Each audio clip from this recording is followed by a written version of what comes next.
তো আমরা কি করব দিশা পিসা না পেয়ে গাড়িটা বাড়ির ভিতরে ঢুকিয়েছি, খাসিয়ার বাড়িতে ঢুকিয়েছি। তো তাদের সাথে কথা বললাম, তারা hello guys, welcome to my YouTube channel, পোষণ ভাই ইউটিউব চ্যানেলে সুস্বাগতম। তো আজকে আবার নতুন ধামাকা একটা ভিডিও নিয়ে আমি পোষণ ভাই চলে এসেছে তোমাদের কাছে। তো আজকে দেখো, এই রোড থেকে গাড়ি যাচ্ছে বা একটা বাড়ির মধ্যে 14 জায়গায় ঢোকানো আছে। এই গাড়িটা নিয়েই আজকে ভিডিওটা হবে। কেন এই ভিডিওটা করছি তার কারণ আমি নিশ্চয়ই তোমাদের বলবো। তো এই যে বুলোরো যে আসছে একটা, এইখান থেকে আমার গাড়িটা পাল্টে হয়ে যাচ্ছিল। কেন, হেভি শর্ট জায়গা, হেভি রিক্স।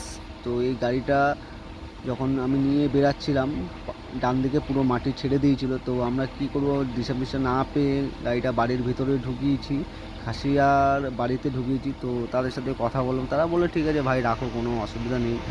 তা হিন্দিতেই বললাম, তো রাখতে বললো, অনুমতি দিল, আমরা রাখলাম।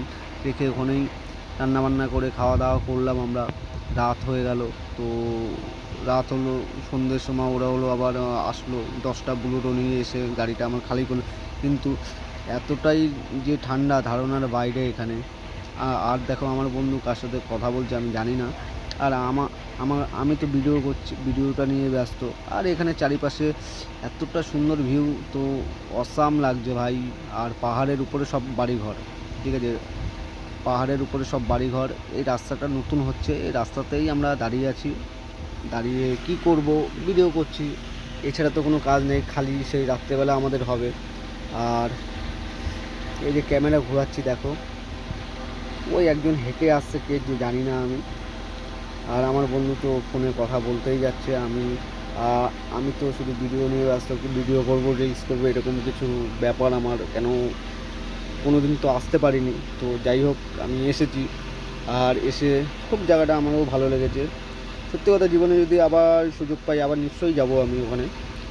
আর ওখানের লোকও, মেঘালয়ের লোকও এতটা ভাই ভদ্র, সম্মান দিল আমাদের, তো ধারণার বাইরে। এরকম কলকাতার লোকও দেয় না, ঠিক আছে। আর আরেকটা কথা কি, এই ভিডিওটা করার কারণ কি, এই ভিডিও যদি তোমাদের ভালো লাগে লাইক শেয়ার কমেন্ট করতে ভুলবে না। আর যারা আমার চ্যানেল নতুন